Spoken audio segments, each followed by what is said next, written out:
Everybody thinks the American dream is to buy a house. Everybody thinks the American dream is to have a huge wedding. And you've proven it with your story that you don't need a house.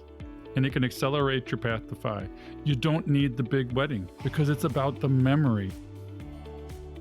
I didn't really know what I wanted to be when I grew up, and all my friends went away to school. My parents were like, "You're going to community college," and I was not really happy with it. But then again, I didn't really know what I wanted to do, so it was a great opportunity to work and go to school at the same time, but get the general education out of the way instead of spending a lot at a. I don't know. I just think for me personally, it worked, and I'm glad I did because again, I didn't really know what I wanted to do. So I worked in the summer, but I also went to school in the summer. I was afraid if I didn't take classes in the summer that I would work like full time and plus other gigs, and I would love the income so much that I wouldn't go back to school. So I always took classes, even in the summer. I remember looking up and I was like, "Daddy, can I have some money?" And he's like, "Get a job." And that just really stuck with me. I actually had to get a worker's permit when I was 15, entering locker combinations into the computer. And I've been working ever since. Another thing that really struck with me is in 1989, my parents actually bought me a car. We only had one. And I remember at the finance office and my dad's like, "You're going to run this car into the ground." And that was 1989. And I've only owned 2 cars my whole life. Welcome to Catching Up to FI, a podcast on mindset, money, and life for late starters of any age on their journey to financial independence. I'm Bill, and I'm a late starter. I'm Becky, and I'm also a late starter, and we're your hosts. We're here to help you with your journey to financial independence, no matter where you're starting from. We're going to talk to experts, other late starters, and explore topics related to our mission. Join us as we catch up to FI together. Hello, and welcome back to Catching Up to FI. I'm Bill Young with my co-host Becky Heptig, and we have Diana Falck with us today.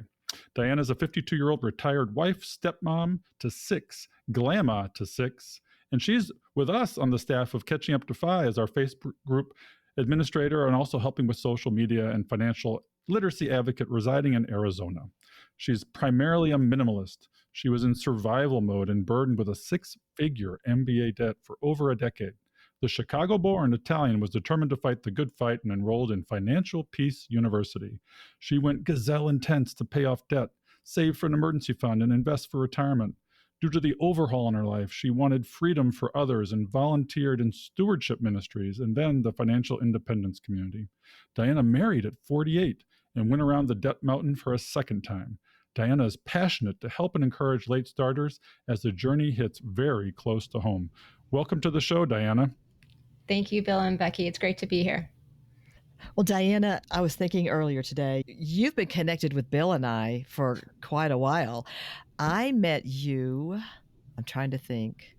I met you the first time at the meetup that we had in Phoenix. And in fact, Diana, you are the Choose FI local meetup coordinator for the Phoenix group. Is that correct?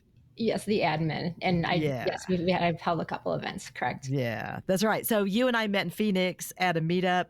Then we attended Camp FI together last year, and you met Bill at Economy even before that. Yes. So, and you've been one of our biggest fans, and now you're helping us here at Catching Up to FI, which I think is awesome. You're doing such a great job, and I love working with you. And what I wanted to share with our audience before we get started is Diana's story. They're just going to love your story, Diana. It's a story of wins and failures, of exciting times and obstacles that you have literally either climbed over, around, under, through. You did whatever it took to get where you needed to be, and you've had some wins to go along with that. And you also have a debt story. So I just wanted to say that I hope our audience really listens today. I hope that they get some encouragement, because all of us are old enough to have had some stuff happen in our lives, and you've had some stuff, but we also know that we can overcome it. And so that's what I want people to hear, is that you may be facing something right now in your life that is hard, that you don't know how you're going to handle or how you're going to get through it. But just know that we're all here to encourage each other and that we can do it together. So I can't wait to hear your story. So let's dig in. Yeah, I just wanted to say one more thing too, is that I've been involved with Diana since Financial Literacy Project, which predates actually Catching Up to Fi. We've been hanging around virtually, and then we got to meet each other at Economy. And again, I would encourage folks to come to Economy. You get to meet all of us there because we go, and other folks in this community do go, and that's where you get to meet your virtual friends. And that's how I met Diana. So Diana, let's take you back. Let's take you back to the beginning of your money story. What were your foundational scripts that set you off on your money life? Sure. Thanks, Bill. I actually would like to start with the importance of parenting and being a grandparent, and how words just can really be instilled and planted and grow within a child.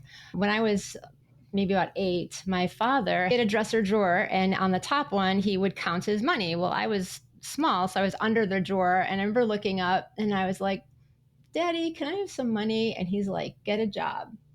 And that just really stuck with me. I actually had to get a worker's permit when I was 15, entering locker combinations into the computer. And I've been working ever since. Another thing that really struck with me is in 1989, my parents actually bought me a car. We only had one. And I remember at the finance office, and my dad's like, you're going to run this car into the ground. And that was 1989. And I've only owned 2 cars my whole life. So that's another script. Well, I've owned only 3. You've beaten me. I thought I was the one that, I mean, yeah, they've been kind of luxury cars, truth be told, but I have 160 some thousand miles on this one. And I think I was over 200 in the last one. But if memory serves me, you have cars that are really ancient. Yes. So the 1989 Civic in 2006, I was on my way to a second interview because I needed extra money. We'll get into that later. And I totaled the car. I was on the phone. Don't be on the phone and drive. And so so in 2006, I bought a 2004. So the 89 Honda Civic had about 200,000 on her. I know it's over 200,000. And then I still have the 2004 Honda Civic, and she has 271. So yeah. My goodness. Yeah. So I went for an appraisal one time. I had a side swipe with the second Civic, and then I had to get it appraised. And I went in because I was thinking I would need it. This was in 2016 or so. I'm like, oh, I'm gonna need a car in a couple of years. And he's like, we see Hondas come in here with 300,000 and 400,000 miles on them. And I'm like, yes, that's what I want to do. So but that really stuck with me. One day I was like, you're gonna run this to the ground, and I'm like, oh, I guess I could do that. So it's just, is it a FI badge of honor to have a car that turns over to over 300,000 miles on it or something? That's right. Taking pictures. Did you get a bumper sticker or something? My other car is my 401k, right? Is that how it works? Yes, from the Playing with Fire movie, I got some swag, and so on my bumper sticker it does say my other vehicle is a 401k. That is correct. I love it. I love it. Another script. My parents were very strict. I'm very grateful. They were awesome parents. They did the best they could, and I was just. It was good. My mother, they gave me a credit card when I was in community college. And I remember my mom almost like not threatening me with it, but she put a lot of fear in me. I have no idea what she said, but all I know is probably do not spend this frivolously, don't use this and not pay it back. But I never had a credit card because of that, where I didn't pay, like I had a purchase and I didn't pay it off at that month. So that really stuck with me too. So those are probably the biggest scripts that I have from growing up. You got a credit card when you were pretty young. I know my son has not had the best time with credit cards. He sees it as play money that he can pay back anytime. He kind of took that probably from me a little bit, although I've paid it off every month. It just wasn't something that was on my mind. Can you tell us a little bit about your credit card journey then? Yeah. So where I got in trouble, we're just jumping around a little bit. But when I was getting my MBA, I had an internship and I had so many loans, mostly Sallie Mae was out. That's back then. This is 1999. So I was about 27, 28 back then. And again, it was like 8.99 variable rate. So it could go up or down. And I got an offer from one of the credit card companies. It was an actual check and it was a wonderful 0%. And I'm thinking, why would I pay 8.99%? And they, Sally Mae could bring it to up and down to anything. I'll just write myself a check and send it to Sally Mae, and then I won't have that anymore, even though it was for only maybe a year or something like that. But unfortunately, I carried revolving debt for a decade. So I don't recommend it. The other thing I offers I would get are 2.99, 3.99, 4.99 for the life of the loan. And I would just be writing myself checks and I was living off of them. So yes, I always paid off my credit cards, but I had loan balances that were never over 4.99%. So that was a big mistake. And the biggest was I just did not like Sally Mae at all. It was my biggest debt. And one time I maxed out, like it was over $20,000, my AT&T credit card, remember? And I wrote the check to Sally Mae, and then Sally Mae turned around and bought my private loan. So I still was stuck with Sally Mae till I was debt free. So that's my credit card journey. Oh, my 10 goodness. years of revolving debt. That's a long time to carry that burden. I remember I came out of residency with significant credit card debt, probably, I only have to guess because I didn't keep track of it, but say $25,000. And I did the revolving debt thing with zero balance cards every 6 months, every 9 months. I thought I was living large, man. I got this without any interest whatsoever. But it just doesn't work. It is a terrible way to manage debt. And we can talk about that further. I derailed you a little bit on your story if you want to move back towards how you moved through money, school, and where you went from there. Sure. So I didn't really know what I wanted to be when I grew up, and all my friends went away to school. My parents were like, "You're going to community college," and I was not really happy with it. But then again, I didn't really know what I wanted to do, so it was great opportunity to work and go to school at the same time, but get the general education out of the way instead of spending a lot at a just I don't know. I just think for me personally, it worked, and I'm glad I did because again, I didn't really know what I wanted to do. So I worked in the summer, but I also went to school in the summer. I was afraid if I didn't take classes in the summer that I would work like full time and plus other gigs, and I would love the income so much that I wouldn't go back to school. So I always took classes, even in the summer. So I did go away to a small college outside of. I'm originally from Chicago, as you said. So am I. Well, kind of, sort of. I lived there for a long time. Love Chi-Town. It's a great place. And while I was there, I was studying international business, economics, and Spanish with a minor in French. And I had an opportunity to go with the Marquette University. They have the Universidad Complutense de Madrid. So it was a school in Madrid that was sponsored by Marquette. And I actually originally wanted to go to the American University of Paris, but it was too expensive to get my degree from there. So while I was in Madrid, I actually next went for 2 semesters, a summer and a fall, to the American University. So that brought up more debt. And when I was in school, my parents are like, take out as many loans as you can. And I'm like, okay, so I'm taking all these loans. And then when I graduated, my parents are like, now you pay these back. Exactly. Oh, my. Did you know that? No, I did not. They're like, keep taking the loans now. No. Or maybe they did. I was just so running around. I just didn't pay attention but no. Well, you're 18 years old at this time, right? 18, 19, 20, somewhere. Well, I graduated in 94. I'm a super senior. It took me 5 years. So I was 23. Yep. Yeah, but you're having to make tens of thousands, if not hundreds of thousands of dollar decisions at a time where you're a money baby. I mean, I did the same thing. I love it. I don't know. It's very different now. Things are very different. But I actually had $10,000 of debt from my undergrad. But it was a lot at that time. I was only making $24,000 a year. I got a full-time job at one of the big 6 accounting firms in the consulting side, and I would get paid for overtime. So when my parents were like, you're paying this back, I had the full-time job, plus I had 2 other jobs. I waited tables and whatever I could do because and I paid off that loan in 6 months. So one friend was like, oh, you should have never done that. You have to build your credit. And I don't want to pay interest. And then just the thing with my parents telling me you have to pay back. But it was a great lesson.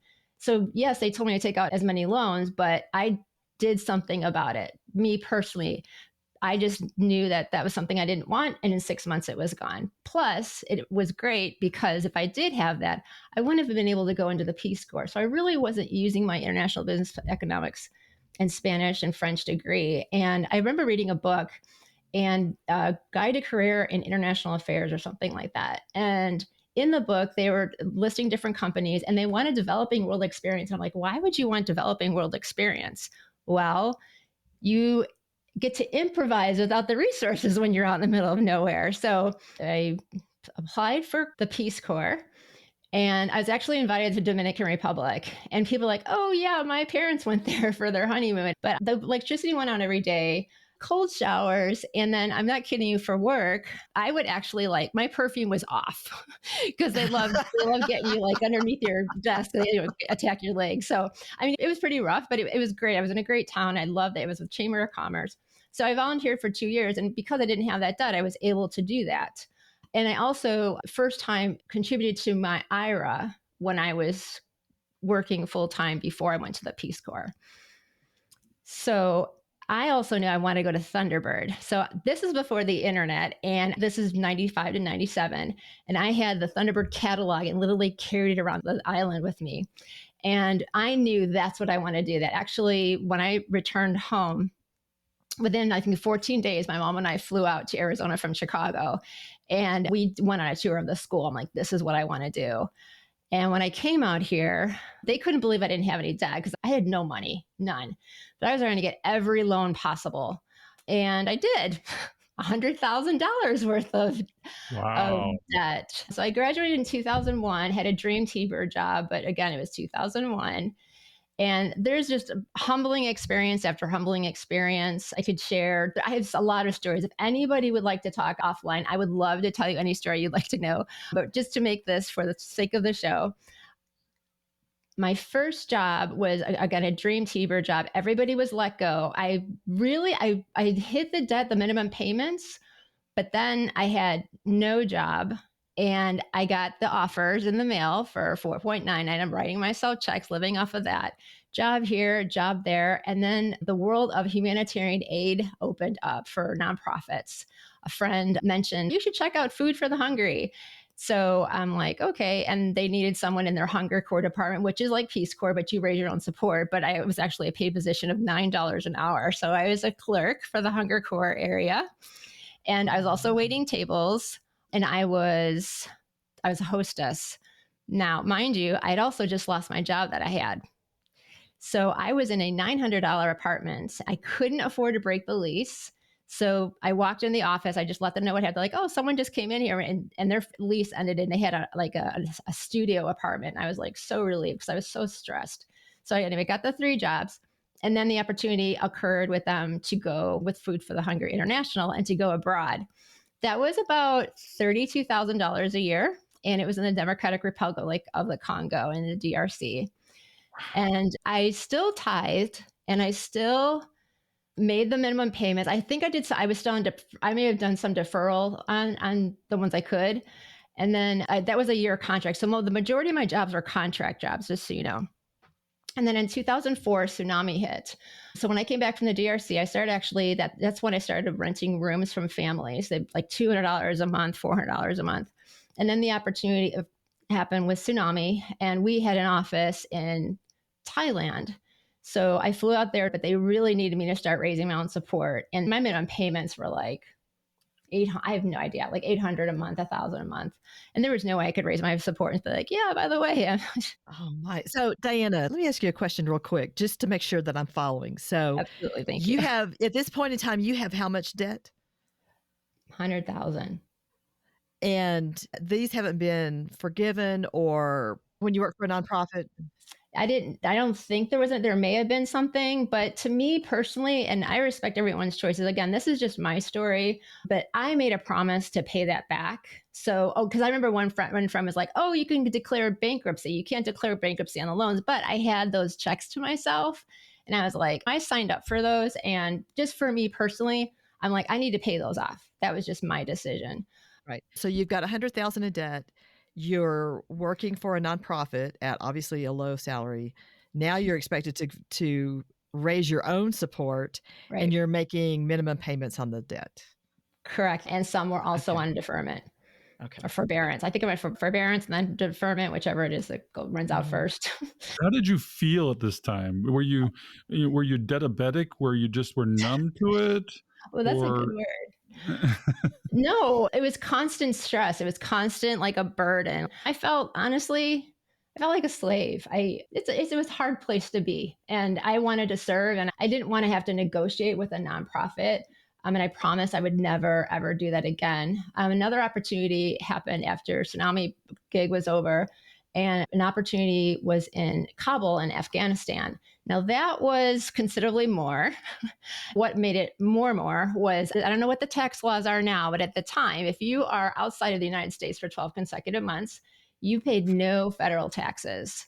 So I had my pay, but then I also wasn't paying federal taxes. And that I hit some debt. I don't know what I did with the money, to be honest with you. I mean, obviously, I was in the middle of nowhere. I didn't spend it, but I was making the minimum payments, but I was still doing revolving debt. I remember writing myself a check to pay off the Civic, that's 2004. So anyway, came back, humble pie coming out of my ears. It's like 2008, very hard time to look for a job. And where things really turned around, my beloved friend, and she was my accountant at the time, she kept going on about Dave Ramsey. I was so sick of hearing about him. And then in 2010, I was a contractor. I was making like $22 an hour. Then it went to 34. They hired me straight on as a contractor instead of going through the agency. And then they were implementing a new system. I had done that before. And the pay actually went up to $50 an hour. So that helped to pay about 60% of my debt. So I still had about 28,000 left. And then my career, I read an awesome book. Maybe we'll have it in the show notes. It's 48 Days of the Work You Love by Dan Miller. Absolutely awesome to find out like what you want to do. And a lot of stuff came up because I hung out with 60 and 70-year-olds because my friends like had their homes, they had their toddlers, they had their family. And I just hung out with 60 and 70-year-olds, and I would end up helping them with like computer stuff. I started doing it for a living. So guess what? You still are. Absolutely. I need somebody like you so badly. You're awesome. So what came up were electronic health records were really hot. I remember this is what I forgot. I remember going to a meeting of some kind, and it was in 2010, maybe 2011. And it was about the doctors having to go on electronic health records from paper. And I'm thinking, people don't like change. This is going to be hot. They're going to need people to like train and help implement the systems. So it was hard to get in, but there was a local hospital that was hiring for electronic health record trainers, $22 an hour. And that's when I had a little bit of a wake-up call. But I do need to back up with FPU because so much happened with them. I will pick up with the wake-up call when I went to EHR. FPU, so many stories. We'll keep it short. Two big things that stood out for that class was the second one and the third one. The second one was on debt. And there is a scene, which may be in the show notes, where Dave Ramsey is actually in chains and he goes through a story and like it really hits home. Like, I'm like, this is how I felt. And then the third one is about paying off the debt and being gazelle intense. If no one's ever seen the scene, that may also be in the notes. It's just having a cheetah go after gazelle, and it just hits me every time because there's like a little baby gazelle and he's like, look, he's got a college student, and I just get choked up because I think of the cheetah going after the college student, and it just happens. It's just That's right. It's very That's right. So a lot of stuff happened. So much was happening in FU. This is when it was 13 weeks. I couldn't wait to get to class because so many things are happening. Like when I paid off the Perkins loan, I was paying 10 years. So that's 12 months times 10. That's 120 payments that I paid. And when I didn't have to that $68.94 payment anymore, it was like a hot knife to butter. Even though I had to put that money towards because I did the Dutch snowball, I put that money towards my next loan. But I'm like, I don't have 6 loans anymore. The few credit card, life loan, and federal and private Perkins, not anymore. So when I went from 6 to 5, I was like, again, it was hot knife to butter. I couldn't stop. And so much was happening. I was like getting extra jobs. I was getting raises. And then I couldn't wait to go to class. Now, this is before Facebook groups. So I couldn't wait to get to class to hear what was going on in other people's lives. And I wanted to share what was happening. And I was so excited, but just with that class in particular, it was like a quenching. I was like totally on fire. And it was like some spirity ears, like, oh yeah, like you'll always have a car payment or whatever. So I'm an FPU dropout. I dropped out and because at that time they had CDs where you could listen to it. So I just listened to it, read the book. And so I wanted to make sure I got the FPU because that's a huge piece. Well, actually, Becky has a story with regards to FPU and her son, I think. Oh, that's right. Our oldest son, our kids were still at home when we turned things around. And the first step in us turning it around, as I've said before, was Financial Peace University. But our oldest son was just about to graduate high school. Yeah, he looked at us and said, "You drank the Kool-Aid." He said, "This is a cult."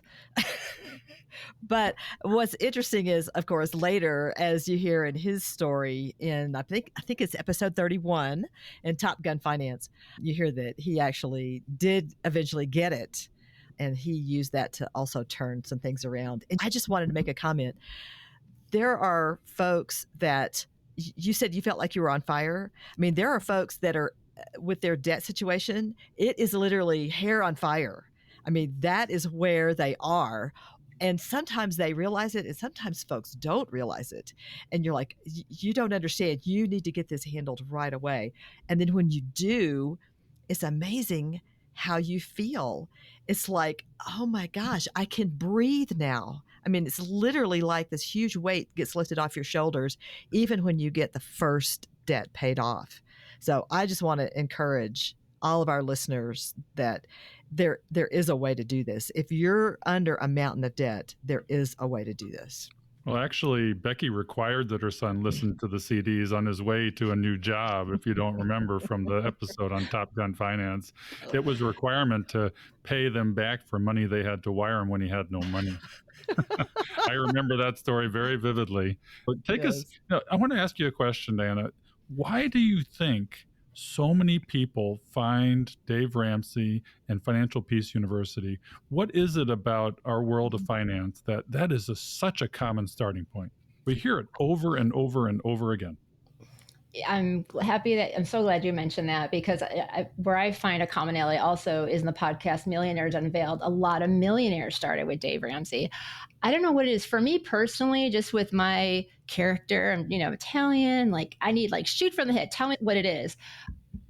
I needed someone like that to get my acting gear. That was just for me. There may be just like a scene from FU. There may be somebody saw something that happened in someone else's life and like, hey, I want that. The 7 baby steps. And some people in the FI community are against Dave Ramsey, and that's their opinion. But it has worked for some of us in the FI community. And again, I think it could be just an experience from taking the class. One big thing for me, I met with one of the coordinators before I dropped, and she was like, you have got to stop using your credit card. And I'm like, but I pay it off every month. And she's like, stop using. I'm like, well, I just have one more thing I have to do. I have a $400 minor service. And she's like, you have to pay cash. And I'm like, it's not like when I buy some windshield wipers in the impulse aisle. And she's like, pay cash. Let me tell you something. This is, again, what worked for me is that pushing those Ben Franklins across the cashier table was so painful. When we swipe with a credit card, there really isn't much of a reaction. It's okay. But when you have cash and Uncle Ben's going, like Dave Ramsey said, he's gone. So I went to the envelope system. That's what it did for me. And I closed all my credit cards. I have no idea when I no longer had a credit score. Obviously, it was after I was debt free. But yeah, I just closed all my credit cards. I have stories about that as well. The final step that happened with wanting to work so much, my career was changing. I was making $22 an hour. There was overtime. When we had our go live, the hospital started using electronic health record system. I'm making more money. I'm like, wake up call, like, hey, I have an emergency fund. I got a will, because I'm like, it wasn't that much money, but there was money there. But I wanted to make sure the money was taken care of. So I got a will. And then the contract was ending. And I still had about 26 or 25. So I don't know how much I had left. I have no idea, because I was paying it off with that.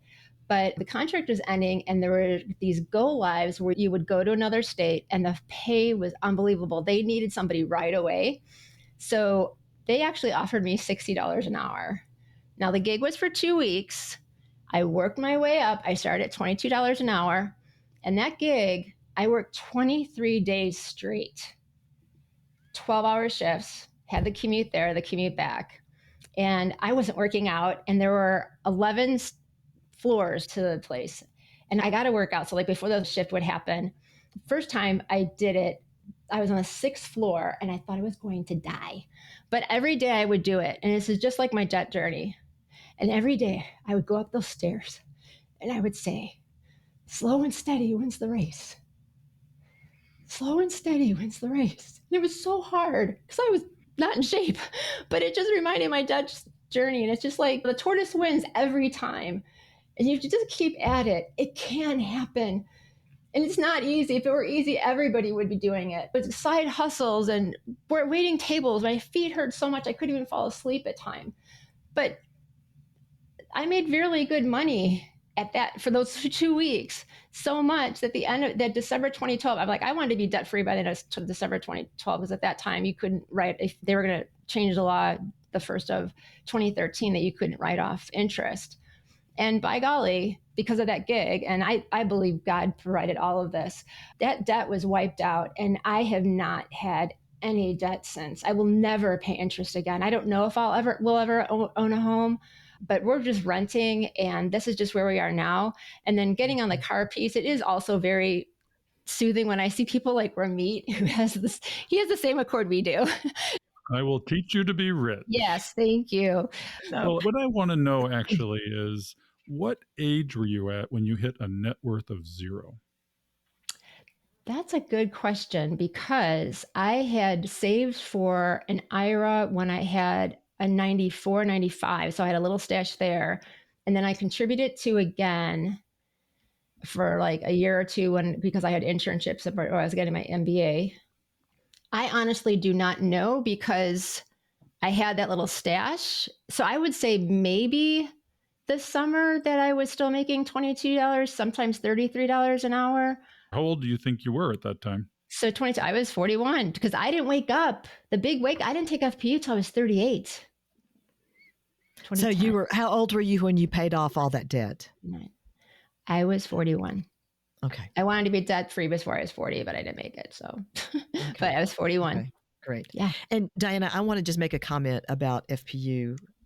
There are millions of people that have gotten debt free through FPU. And there are different opinions about it in the FI community. I think pretty much everybody agrees that if debt is the problem, that's a great place to start. My personal opinion is that's not where you want to stop. Don't stop with Dave Ramsey. There's more to learn after that. There's more things that we need to know about in order to wisely invest and grow our money. But oh my goodness, there is nothing better to get you back to zero than Dave Ramsey. And the thing that worked for me was the step-by-step method. And then you start to see progress.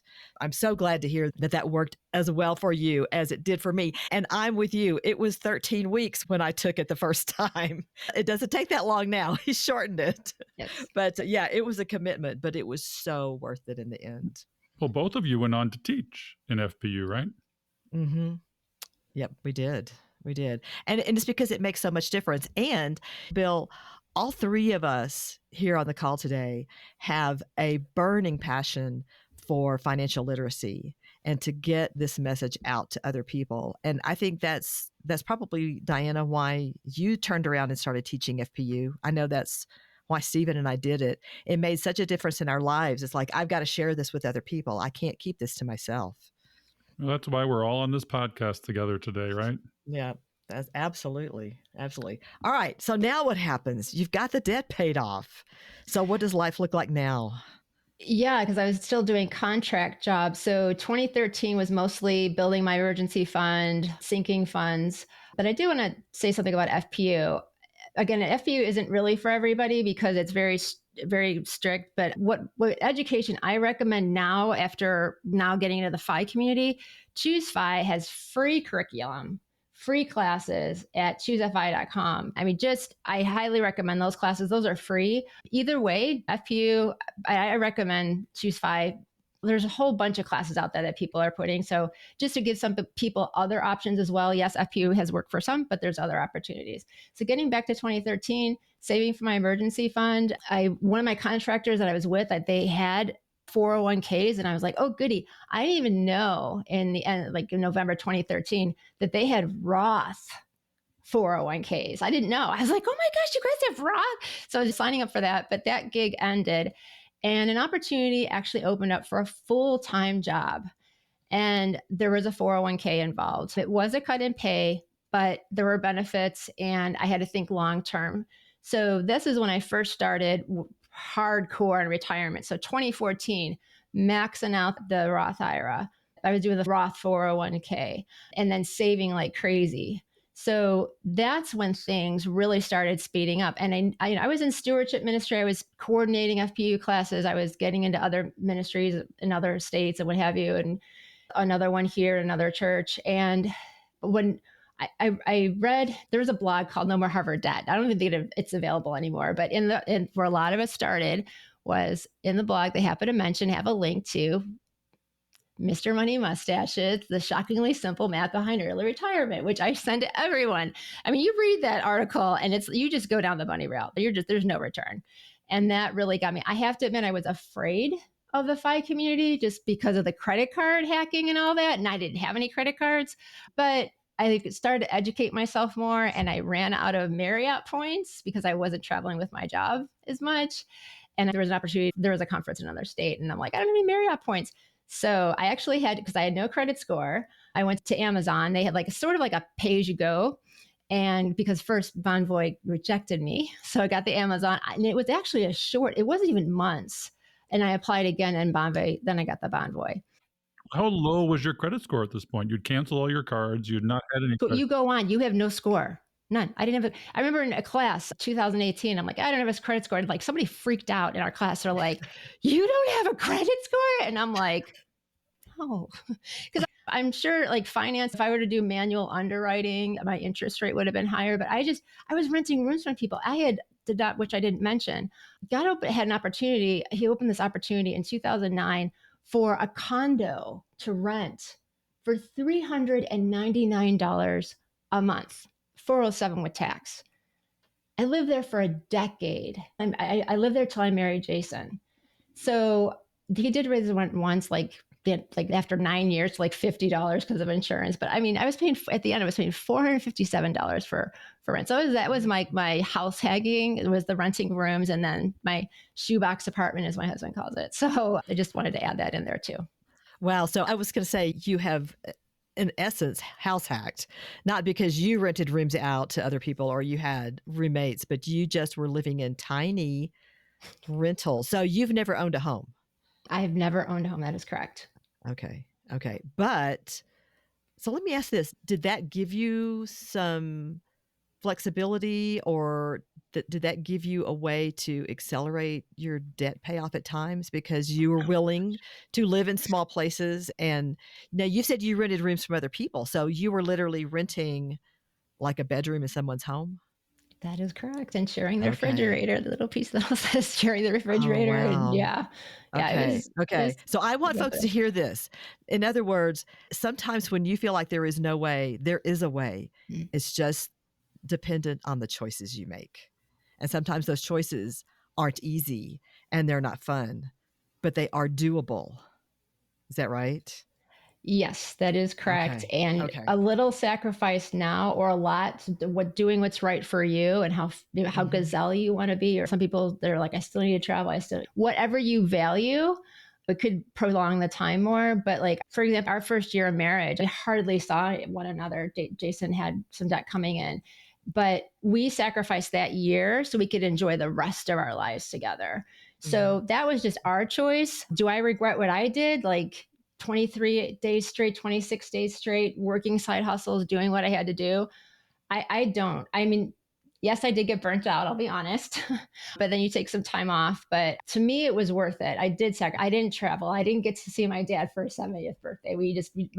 His children for his first marriage, and I just did a Skype call. And so there's things that I gave up, but to me, it was worth it to have that freedom and peace. Right. And I'm not saying that this is for everyone, but if you are in the hair on fire situation, that sometimes for a season, there may be some hard choices that need to be made, but then they're worth it in the end. So you say that your debt snowball finished in sort of 2014 era, and then your savings snowball started, at least when your debt snowball ended. What was that like? What was the journey to save?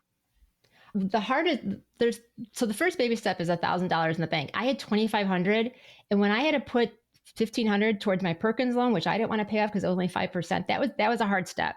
Of course, the debt payoff is a hard step, just everything but the house. It took a year. I mean, it's like pretty much all of 2013 because I'm trying to like get CDs, like that was just what I did because there wasn't high yield savings accounts at that time. But yeah, I would say that was really hard, was saving for 3 to 6 months emergency fund. I wanted more because I have my security gland. He gets into it in the class. I want that safety net. So only having $1,000 for a couple of years and then living the way I did and so much risk, I just needed more peace. Building the emergency fund was really important to me. Yeah, and then where did it go from there? I mean, you maxed out your 401k, you maxed out your IRA. Did you see a snowball there? How did it feel, and how fast did things change in the other direction? Yes, thank you. So the year for the 3 to 6, and then when the 401k opportunity happened in February 2014, when I started the full-time job. So like, now what? You maxed out. What else is left? Brokerage account. So I opened a brokerage account, was throwing money, low-cost index funds in there, and then finding FI. I was just like, you mean I can, quote, retire early or have work optional? Or if I had a passion project, like, I don't know, helping a podcast out, I could do that because I wouldn't have to work. Just to give an example. But having to work, and especially if there's a job out there, a lot of us have had at least one time in our lives that we just did not care for. It was a burden. We were burnt out. We weren't using our skills. Monday morning, I mean, how many people have heart attacks like on Monday mornings, that the jitters on Sunday nights because we wake up, what have you. So having that option, and I just flew with it. I just kept throwing money at the brokerage account. And even though I was a full-time employee, my employment was actually tied to the project. So if I didn't have a project, the company would actually let me go. So I started maxing out my 401k by like May, in case if I lost my job, because the match was once a year. So it wasn't, they didn't have like true up or anything like that. When they would match in June, and if you did at least 6%, you would get like 25%. I think it was 25 cents of the dollar in June. So that's what I was doing every year. The other thing is that I did not mention, in 2007, when I came back from Afghanistan, I got private insurance for $200 a month with Blue Cross and Blue Shield HSA, high deductible plan. And by the time I married Jason in 2000, they had raised it to almost $800 a month. So I always had private, even though I could have gotten benefits with the full-time employer. Again, my employment was tied to the contract. So I paid for my own health insurance. But what I started doing in 2015 is I started touching my HSA, and I started using it as another account for retirement. And then I eventually learned about investing, finally got my HSA over to Fidelity, which I highly recommend. Again, this is disclosure, but that's just what I did. It was working for me. So yeah, I do it too. I have my HSA at Fidelity. Mm-hmm. Mm-hmm. So do I. Yep. So you really got things going. You're maxing everything out. You're now in 2023. Your journey has been, of the savings journey, it's been 10, 11 years or so. Where do you stand now? I mean, how fast did it change, and where are things now? Tell people what you can do in 10 years. Yes. So first of all, please remember, I was doing this as a sink. I was single. I had no kids. So it's very different. So getting to go around the debt snow, on the mountain for a second round with kids and grandkids is totally different. And then, so that's another story for another episode or a blog or something. But let's just put it this way, without getting into any details. When I met Jason, from that time, the day before we got married, to now, our net worth together has tripled. Granted, the market has been very good, but Jason has, to get rid of his debt in 2020, he had 7 employers. Even he was doing landscaping work at $13 an hour in like 100+ degree weather. He did whatever he had to do. He was a CT tech. He picked up extra shifts. He went to other hospitals, other freestanding clinics. He wanted to be rid of the debt as well. He drank the Kool-Aid. He was listening to True Spy and what have you. So, how did you get him? I mean, because he had obviously not had the Kool-Aid before he met you. And what was that transition like for him? Yes, I'm glad you mentioned that. Thank you. Actually, I think God may have been preparing him because the month, the summer that I met him in September, that summer, he actually sold his house and paid off the majority of his consumer debt. So he had a little bit in him already. So he was sort of already on his way, but there were so many eye openers for him. We talked about money right away.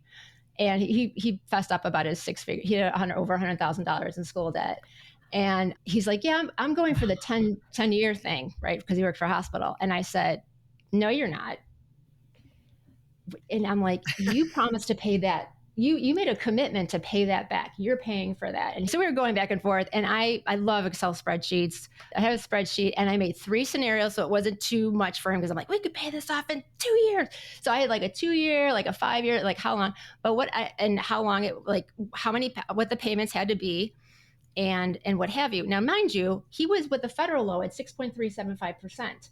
He got his payment lowered to about 600.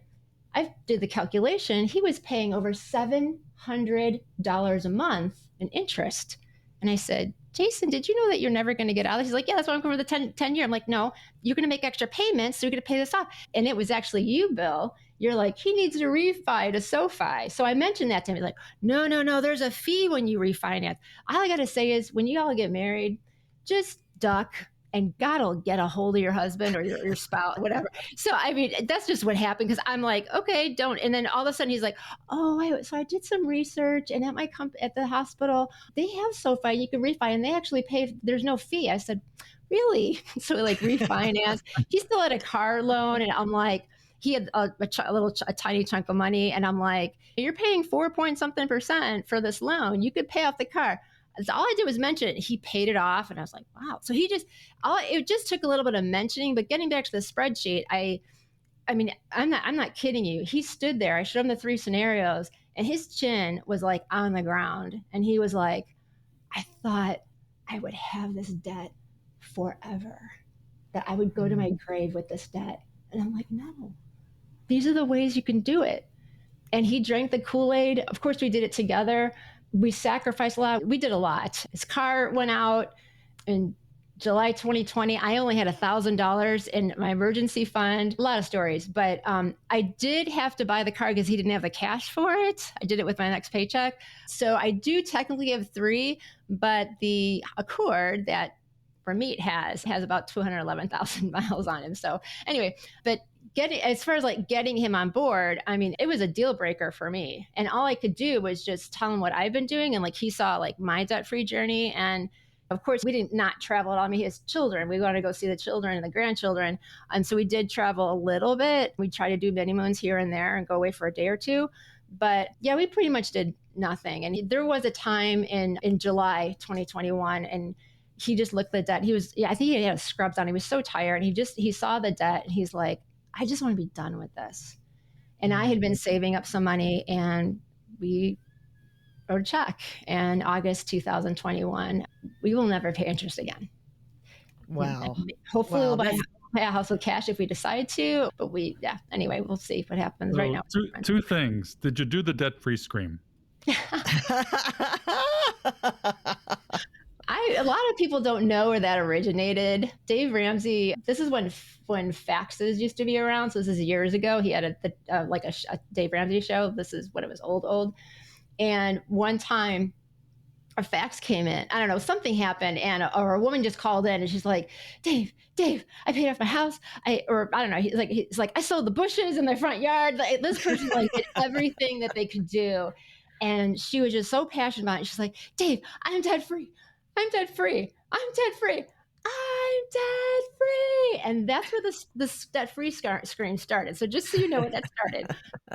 Well, interesting. You just reminded me of Harry Met Sally. She has a few screams, and then everybody says, I'll have what she's having. Their own. You did a good job. I mean, it wasn't quite that dramatic, but it reminded me of Harry Met Sally. Oh, that's too funny. So Diana, how long did that one take? This was your second time around the debt mountain. How long did that one take? So he started working on it a little bit more November. Well, I don't know, but when we got married, because he had started having the side hustle. So it was December 2020 to July 2021. That's awesome. That's six less than a figures year? of debt. But Oh my gosh. y'all, he had 7 employers in 2020. I mean, he worked long hours, like 7 days a week. Like, he sacrificed a lot, and then I was able to help as well. But it's just sometimes he just wanted to be done with it. We wanted to be free. And here's another thing that's different from the baby steps and from FPU, because Jay had no retirement savings. He had like 2 tiny pensions. He had not been contributing to his 403B. And I'm like, Jay, you got it. So in November, when we were courting, I'm like, you need to get your match. That's free money. So he did start contributing to that. And he went to work and he's like, so do you guys know about this match thing? And they're like, you haven't been contributing to your 403B and getting the match? And he's like, no.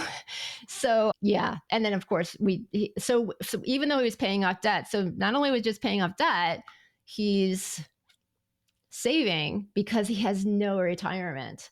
So, and Jason loves his job. I mean, maybe he'll work. It's like Phi isn't really a thing for him. Of course, he would love to be able to like help out Juice Phi or one of the other podcasts, or Catching Up to Phi, what have you. Whoever needs help, we just love being able to help people if we could do it on the side or what have you. But I don't know if Jay will ever stop working because he loves it. And that's what some Phi people do, or if he'll go part-time, or if he'll be a travel CT, I don't know. But he really, the company, we're really happy at the hospital. It's just, they've been so good to him, and he loves the people he works with.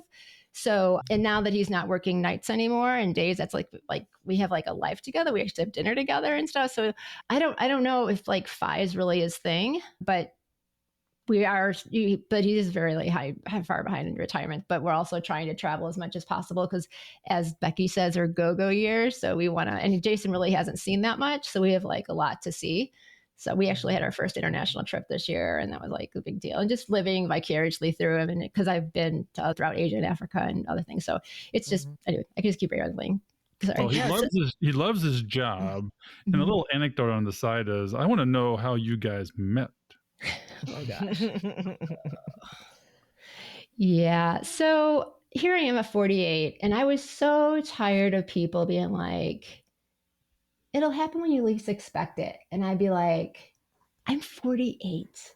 Like, I was just like, and Jason had given up too. He's like, the only way I want to meet someone is if like they come into this hospital. Like, he was joking around, like, I'm not kidding you, like the week before. Long story short, I had abdominal pain, go to the Minute Clinic, and they're like, you need to get it, because like they couldn't even touch my stomach. They're like, you need to go to the hospital and get a CT scan. I burst into tears. I'm just going to be honest. I'm like, I've done 10 go lives. I'm like, I know what happens in hospitals. I'm like, I don't want to go to that. I just did not want to go. She's like, there's one right up the street. My sister went there last week. I'm like, so I get in the car and I'm like negotiating with God. I'm like, I'll go tomorrow morning if I'm still in pain. I'm like, I need to get my toothbrush and my charger from my phone. And so I pulled over, and my best friend, she's like, you are going to the emergency room. We're going to meet you there. It's like 9:30 at night. I mean, her husband's like he was like 80 and she's like 70-something years old. I told you I hung up with 70-year-olds. They're really cool. So she met me at the emergency room. Long story short, they stayed till about midnight. They left, and about 12:20, because I have it on my electronic health record, in comes Mr. Blue Eyes, beautiful Mr. Jason. And I was like, wow. Yes, he was my CT tech. We hit it off really well. He was from Wisconsin. I'm like, so you eat cheese? And it was funny. And he was like, yeah, and I got 2 grandkids. The guy's 45. I'm like, and 6 kids. I'm like, really? So, but we just hit it off really well. And then he ended up actually coming back into my room because he forgot to sign me out with my ID card or whatever. And I'm like, okay. But he had like they were using like the competitor electronic health record that I had been working on. So I'm like, on the bed, like a little kid, like I got on my knees, I got my spectacles on, and I'm like looking, and he's like, I don't think you're supposed to be seeing this as a competitor. I'm like, it's my electronic health record. I can look at it. So I'm like, and it was different for him. So I'm like navigating him how to walk through, because like to get in, because he wasn't able to get into the app or what have you. It was just, anyway, so we hit it off. And HIPAA, he couldn't contact me, but I had my electronic health record. So the following weekend I happened to look at it, and then, because I remember it said Jason F. And I'm just glad his last name wasn't Smith. And I did what any 48-year-old single woman would do. I got into Facebook, and there he was. And it said the hospital that he works at. And so I'm like, DMing him at the end, we call it PM. I'm like, I just want to thank you for taking care of me.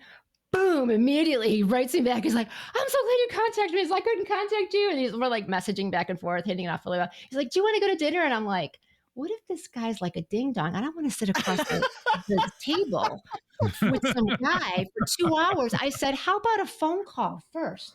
And he's like, okay. So I think we talked for like almost 3 hours. We got in the debt, everything. We got fine. We did the first phone call. I mean, we're from the Midwest. We talk about, I mean, we're just deep. We just talked about everything.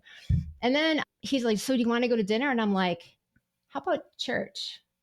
I need a safe place. And there happened to be one near his house, and one actually served at for stewardship ministry.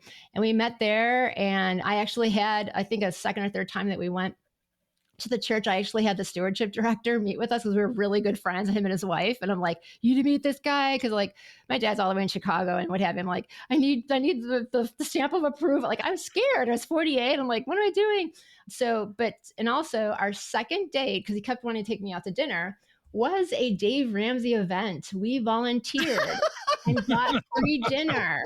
So, and it was so funny because they were going around when he was volunteering. We got separated and because they put him in another volunteer area, and they're going around saying how they found FPU. He's like, yeah, so I didn't do FPU. I really don't know why I'm here. Some girl invited me. I'm just like, oh my God. Oh my gosh. You did drink the Kool-Aid. Yeah. I think that's awesome. And right out of the gates, it's debt on the first phone call and FPU with the second date. Yes, the second date was an FPU. That's right. Volunteering, getting the free. That's not, we didn't do it for the free food, but it was awesome volunteering. And then him seeing the show and seeing Anthony O'Neill was there, and they did a little photo op at the end there. That's another thing I noticed about Jason is like, because it was before everybody came out because they were volunteers, and there's Anthony O'Neill and his little photo opportunity, and he's like, go up there now, go up there. I'm like, I can't go up there now, and like he like pushed me to do it. So there were a lot of things that I noticed that were different about Jason. That's why I fell in love with him, and he's just a great guy. Not because he's a pusher, but I mean, there's so many other things. And you all, both of you have met him. He's really an outstanding human being. Well, I actually attended your wedding virtually because you had a virtual element to your wedding. So I saw you walk down the aisle in a beautiful desert setting.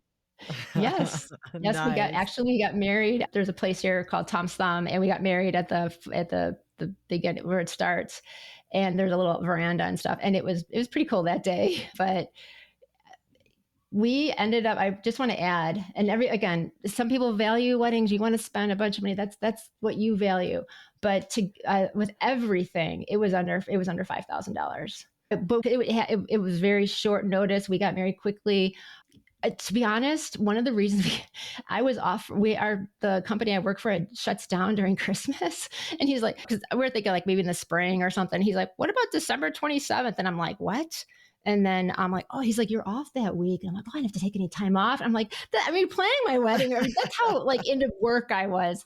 But yes, we did. We got married pretty quickly. But so we weren't expecting anybody to come because it was a max of 40 at the place that we got married. And then we're like, I guess we got to take these people out to lunch, like at least anyway, like the party and what have you. And I'm like, well, maybe we could have a lunch somewhere. And then I had Marriott points, and there is a place called at that time Copperwind. Now it's a Darrow. It's a Marriott.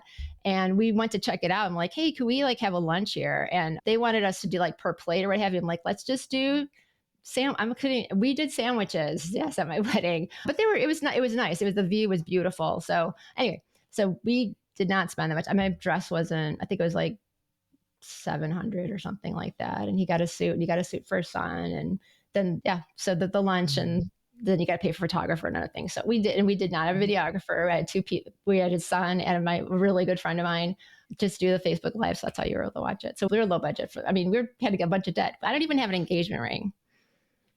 That was just, I'm like, I don't want you spending a bunch of money on an engagement ring. That just wasn't for us. If you want, that's awesome. They're beautiful. I love diamonds, but we didn't have any money. So I'm just like, so I had like a Claddagh ring. So when he asked me to marry him, he like gave me the Claddagh. He gave me like the Claddagh ring, and I had that on. But yeah, and then my wedding ring is actually less expensive than his. I just went in white gold. It was a little band. I mean, so everybody thinks the American dream is to buy a house. Everybody thinks the American dream is to have a huge wedding. And you've proven it with your story that you don't need a house. And it can accelerate your path to FI. You don't need the big wedding because it's about the memory. It's not about the money spent, correct? That is correct, yes. That's right. So Diana, after all of these struggles and roadblocks and everything that you have overcome, what does life look like now for you and Jason? And what are your dreams for the future? Yes. Yeah, so much has changed. We are spending a lot for rent. We actually went to a house. And of course, expenses have gone up, but lifestyle is really important to us. We found this amazing community in Goodyear, in the south of Goodyear. So it's sort of not out in the sticks, but we're away from like the highway and the city. It's like sort of out there. So, and it's a resort community. I mean, there's lakes, there's residence clubs. So that's something that we value. So again, we're not saying you can't spend money on a wedding. You can't do this. You have to do what's right for you. This is all I'm doing is telling my story. It can be done, but you have to figure out where you want to sacrifice. But right now, our living situation has totally changed. Jason started working days, but it's totally changed our life. And we want to travel. So we're saving for that. We always want to have the cash first. Something goes out on the car, we have the cash for that. So we're just really a little cash heavy right now. I think we're about 8% is our investment of our net worth is in cash for emergencies and what have you. The only thing is, and the sinking funds, the only thing is I don't like touching the sinking funds. Like we just got back from vacation. I'm like, we have to go to the sinking fund. He's like, that's what they're there for. I'm like, can't we fund it first? I don't want it to go. So anyway, it's as if our lifestyle is like we're retired because this isn't a retired community, what have you, but there is part of it's called the Estrella Mountain Ranch. The part of it, there's Cantamia, which is a 55 plus community. So, and we're like right next door. So and there's kids here and there's schools in EMR. But it's just our lifestyle. I mean, there's a lake, like not even like just a couple blocks down, and like outside our window, we can see like a mountain. It's like a foothill. So it's just, yeah. And there's birdies and it's just a lot of nature and stuff. So we love it. So that's the big change. You paid your dues in 400 square feet. 483, yes. That's for sure. That's for sure. So Diana, how would you describe your financial situation to folks right now? Are you FI? Are you still working towards FI? Are you at a place where it doesn't really matter right now because Jason loves his job and we've got a great life and we're just enjoying where we are right now? So are you still, quote, saving for retirement, or what does that look like? So as you know, Jason is very far behind in retirement because I met him, he had hardly anything. So Jason right now is working to max out the 403B, max out the IRA. So, and eventually he'll get a brokerage account. So we're still in the accumulation phase. So we are not FI, but and I don't know if he wants to be fat FI. So he's like 5,000. I mean, which is fine, but because he just wants to travel. Everybody has their love language. We're like into experiences, just personally. A story real quick, if I may. The director of the stewardship ministry had given an example of grandparents. They would just heard two of the grandkids talking, and they're like about two of the grandparents. And I'm like, which grandparent? The one that gives us stuff or the ones we have fun with? So just personally, we want to be the parents that like the grandparent, the grandma and grandpa that run with the kids. So we have to stay in shape. They can keep up with them, and we want to visit them, and we want to eventually be able to take them on vacations. So that's where your Fat Fi comes from. And we really want to be givers, working for nonprofits, and we want to be able to go on mission trips. So as far as dreams, and go out. And my late brother did a lot of orphanage work in Mexico. I want to follow in his footsteps. So we really want to be able to give a lot more. So you can't really give if you're not making anything. So, I mean, when you get FI, you have your income, and some people have side hustles or what have you, or for extra income. So that's our dream eventually. Well, nice. You have been awesome today. There are so many great financial nuggets if we're about money, life, and mindset. You've covered all three, really. And you were a late starter financially. You were a late starter personally. And look how happy you are. Look where you've come to. And look where the peace, the financial peace has brought you, personal peace, spiritual peace. It is about that. You don't want that debt burden on your shoulders weighing you down. You don't want Dave Ramsey in shackles on your TV. You want to feel healthy. You talk about physical health. You've reached financial health. And I think you're telling our audience that they can do it too. Amen. Absolutely. Absolutely. All right. Well, so Diana, I know that you made a comment that you had a special dedication that you wanted to make for this episode. So tell us about that. Thank you. I wasn't sure if this was going to be in the show notes or not, so this will be a little hard. I'm going to dedicate my first podcast to my cousin Ida and my brother Tony. We originally had the podcast scheduled for yesterday, which was her birthday. She would have been 35. She had a full ride to DePaul, and she actually passed away from a heroin overdose at the age of 27. My brother had addiction issues until he was 27, and he's on his road to recovery for 30 years. He had some health complications. He actually almost passed away in 2019. His lung collapsed. He used to be a smoker, and so he had some health complications. So he passed away last year at 57. So I just want to dedicate my first podcast. Thank you so much. I've dreamed about this for a very long time. And the last time I had dinner with my brother, he was really got into his story about his recovery that I never knew about. And just he served so much, like at his memorial, so many people would just pop up and be like, Tony did this for my recovery. Tony did that. So he was sharing a lot about his recovery. And he said he had been making a plan to pay off his car. It was his last debt within the year. And he didn't get to see that happen, but his wife did, for both of them. So I'm just super proud. Like he just really, I think with the death scare in 2019, he's like, I got to get my ducks in a row. And he did. And I just want to dedicate this to him as well. And there is help out there. Please, the 12-step programs work. Any of the 12-step programs, look them up. We might have the link in the show notes, and there is Celebrate Recovery. So there is freedom, there is peace, and it can happen for you. That's awesome. Thanks. We'll make sure everything's in the show notes because there's so many things that people can access here from this episode. We want to thank you from the bottoms of our heart for joining us today. Congratulations on your first podcast. You're awesome. It was awesome. I'm so glad it was with us. It makes me feel special.